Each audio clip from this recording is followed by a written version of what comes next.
मैं इस बात के लिए आपको आश्वस्त करता हूं कि अगर किसी गरीब का, किसी दलित का, किसी वंचित का, किसी कमजोर का, किसी बेटी का, किसी व्यापारी का, किसी अन्नदाता किसान का किसी के द्वारा शोषण होगा, उसके साथ अत्याचार होगा, तो फिर उसके बाद की कार्रवाई तो फिर आप देखेंगे कि हम लोग इतनी जोरदार कार्रवाई करेंगे, कई कई पीढ़ियां उसकी याद करेंगे।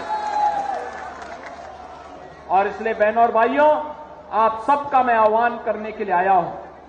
जिस समाजवादी पार्टी ने पहचान का संकट आपको दिया था, जिस समाजवादी पार्टी के द्वारा पूरे प्रदेश में अराजकता का माहौल पैदा करने का प्रयास हुआ था, बहनों और भाइयों, उसकी गुंडागिर्दी की हरकतों से आप सावधान होइए। आज इनके पास कोई मुद्दा नहीं बचा है, अब केवल एक मुद्दा इनके पास बचा है, और जिसको ये पहले भी करते थे, वो करते थे जातीय संघर्षों की स्थिति पैदा करना, आपस में लड़ाने की कुत्सित चेष्टा करना। इनकी इस मंशा को सफल मत होने दीजिए। मैं बार बार कहता हूं कि बटेंगे तो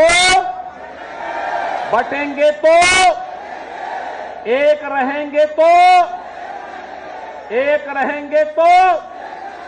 तो फिर हमें जातिवादी मानसिकता के लोगों के चक्कर में नहीं पड़ना है। अन्यायी अत्याचारी के खिलाफ डट करके लड़ने के लिए तैयार होना है।